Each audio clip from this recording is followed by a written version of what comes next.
After all of these great speakers and ideas generated throughout the day, we're ending with an opportunity to provide you with more information about Healthy Food Connect, and more specifically, the grant program associated with Healthy Food Connect. I'm gonna cover the highlights of this initiative, so just consider this to be your first introduction to hopefully not a very complex program, but there are some details to pay attention to. You're also gonna be able to find everything on the website, which is going live today as well. So everything I say here and these slides will make it onto the website as well. Overall, this initiative, Healthy Food Connect, it is a new initiative of the Community Foundation for Southeast Michigan. The overarching goal is to increase healthy food access for seniors and children in the region. This initiative is supported by a grant from the Michigan Health Endowment Fund and a grant from the Community Foundation.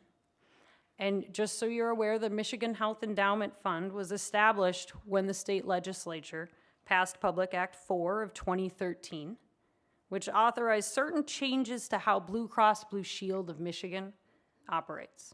Again, we're very thankful for their ideas and their support of this initiative. So there are three main components to Healthy Food Connect. The grant program, which we're announcing today, is probably, maybe one of the main things you're focusing on right now. But we also have a media campaign that's going to highlight local efforts in the region, elevate some of the good work that you and others are doing, and also elevate the issue of food access and healthy food access in these vulnerable populations to a level that, even more people now who aren't necessarily aware of it now become a little more aware of it and understand the importance of the issue. A public education series is the third component to the initiative. It will be announced in August and begin later in the fall.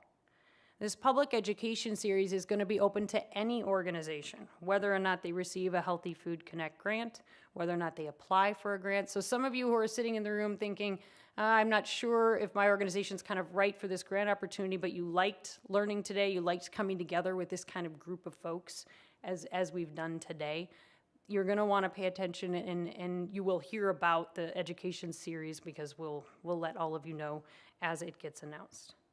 We're also looking for suggestions for topics for that series to make sure we cover all of the things that you indeed want to spend more time talking about with folks and learning about.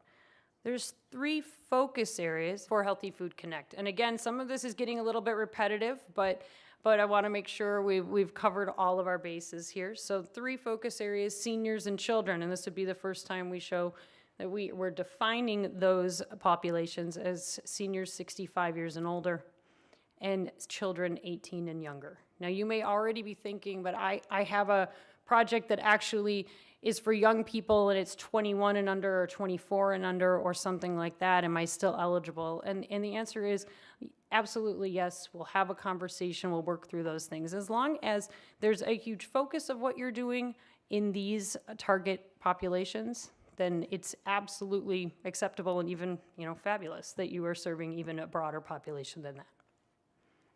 The second focus area is Southeast Michigan. The Community Foundation for Southeast Michigan has the goal of improving quality of life for the residents of Wayne, Oakland, Macomb, Monroe, Washtenaw, Livingston, and St. Clair counties. So the services provided by the project should be occurring in one or more of those counties. The third focus area is leveraging investments. Past, existing, future. We know that many people and organizations are doing great food access work in the region. You've heard from just a small number of them today, but there's obviously many more. And so we're excited that this grant and this initiative is a great opportunity to showcase and augment the work that is happening already, the investments that have already been made, and boost some of those things going forward. There are 5 values that are also sort of guiding our decision-making on this initiative. We want to support and highlight innovative projects that are also involving collaboration, and I'm going to go into greater detail on that when I talk about the grant program specifically. But it's also important to note this is a single initiative with no guarantee of future funding, so we want to ensure that whatever we do will be sustainable after we're done. Ultimately, we also want to improve human health through food access. Though we know that a short project may not be able to move the needle or move the needle very far on health outcomes, we do want to keep health in mind as we're making decisions and deploying resources. And I already touched on the region we served. Regional impact is the final value. But I want to add that each part of Healthy Food Connect doesn't have to touch the entire region, and in fact, most parts won't. But instead that the entirety of the region is indeed impacted by all of the different efforts that make up this initiative. So the grant program. Healthy Food Connect will grant out $2 million to collaborative programs that improve healthy food access for seniors and or children in the region. This is a one-time grant opportunity, and they are expected to be one-year projects, one-year grants. The timeline is shown here.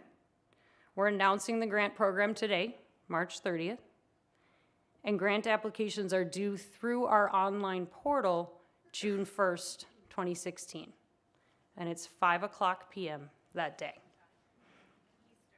Eastern time, I've been reminded by one of my colleagues. So if you happen to be fortunately on vacation in Hawaii at that time, you do need to work backwards to make sure that it comes in before we close the office at 5. Grants are expected to be publicly announced in August, and the projects will start in August as well. There are 2 types of grants that we are going to be funding through this program.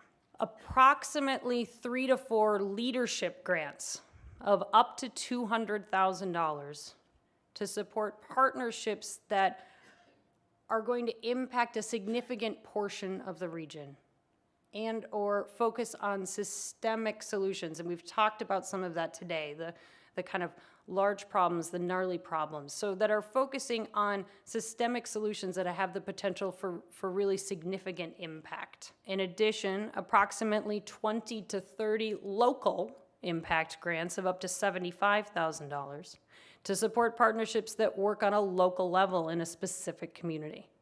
Or maybe they're testing or expanding an impactful idea that's in a local community. And now I'm just going to go through a series of kind of considerations and requirements on the grants. And again, this is high level right now, so you're going to want to review all of these details in finer print. But no matter which of those 2 types of grants you apply for, there are several identical considerations. First, your project must address healthy food access for seniors and or children in the 7 counties, so that's probably not new.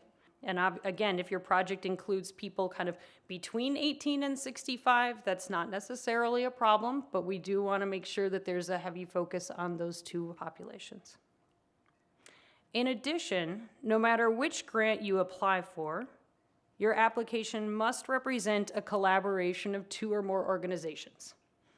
And this may not be a super big surprise given some of the themes that a number of our speakers have talked about today and really did a better job of explaining the reasons why you would want to collaborate than I could probably today. But it is one of the values of this initiative. We do believe strongly in it. A number of you are already collaborating, so this was already going to be the thing you were doing, so it's no big deal. Earlier today, obviously, Jerry and Kirk talked about their organization's collaboration within a single sector, within the food sector. But you might also consider the kinds of cross-sector collaborations that Nikki was touching on. So, it could be between a health system and a school system, or between a food-related nonprofit and a senior center. There are many ways to look at this, and quite frankly, we're excited to see what you come up with. We tried to have speakers today that represented, each of the important sectors that are touched on in this initiative. It isn't just food, but we have these populations and we have a health consideration. So there's a lot of different ways that you could go with that. In addition, and thanks to Amanda and several of the speakers today for touching on this, every application should include a description of how the project addresses equity challenges in food access. Again, this is not new to a lot of you. It would be something that would probably be part of your work anyway, but that is a portion of the grant application that would need to come in. And finally, under considerations, projects should demonstrate innovation. And we're going to define innovation very broadly. So it could be testing a brand new idea that's never been tested anymore anywhere that you're aware of. It could be forming a brand new partnership that you've never done before or hasn't been done. It could just be expanding a program that you're running now, but taking it to a different population that you know could also be well served by it and tweaking the program for that population. Or it could be some other way. But as you're thinking about the kinds of projects that you might want to apply for, think about how what you're hoping to do is innovative and how you might make that case. Now for some of the less exciting, but still important details. You might be thinking, we'll have this whole collaboration. Who actually does the application? One nonprofit should submit an application on behalf of the entire collaboration. So you don't each submit, one person, one organization does. That nonprofit can be a federal 501c3 tax-exempt organization. It could be a governmental entity, a school district, a college or university, providing services in Southeast Michigan in the 7 counties. That submitting organization must also provide their most recent certified financial audit with the application, in addition to a detailed budget about the project. Healthy Food Connect will be evaluated by a third-party evaluator, and that evaluation will cover the entirety of the initiative, not just the grants program. But the grantees will be required to collect and report on a common set of indicators throughout the project and participate in that evaluation.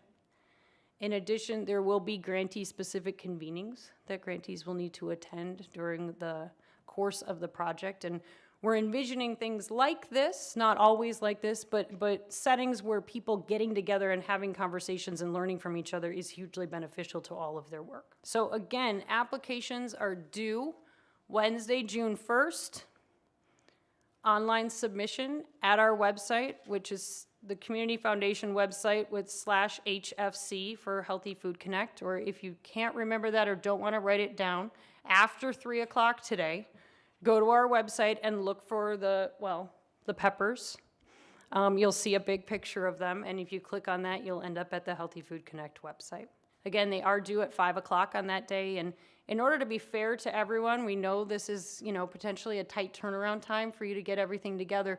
We're not going to grant any extensions on that deadline. We anticipate making public announcements about the grants in early August 2016, and the projects are going to launch at just around the same time and last for a year. If you have a project in mind that really needs a different time frame from that, have a conversation with us. Don't just rule it out entirely. Ideally, we would like to kind of stick to that time frame, but we know there's going to be some good reasons to do something slightly different from that. So there's 2 next steps for applying, and this is kind of what I want to leave you with. First, visit the website and read the materials. They're going to be helpful for you in starting to think about your project, think about a collaboration. After you've done that, give Ruth a call. We don't want you to waste a lot of your precious time and effort trying to get something to work out that ultimately we're not going to be able to fund. And we definitely want to hear from you and have those conversations ahead of time to maximize sort of everyone's efficiency in the process. And I know Ruth is going to be very busy. Her phone is probably going to ring off the hook, but she is going to be calling you back as promptly as possible and really learning and having great conversations with all of you. Thank you so much. And I was wondering, can a collaborator be on multiple applications, or can an organization submit multiple applications with multiple collaborators? I'm very glad you asked that question because it's the one thing I didn't put into my notes that I should have, so I appreciate that. The answer is, if you're applying for a grant, you should only apply for one. If you are the applicant organization, you should only apply once. But you can appear on other collaborations, in other collaborations for other grants coming in. And obviously, the more you appear on, the more we might be concerned that, we want to make sure you have the capacity to do all of that good work, but there's no prohibition on that. So that is the end of our program today. Thank you so much for coming. We loved having you, and we look forward to hearing from you.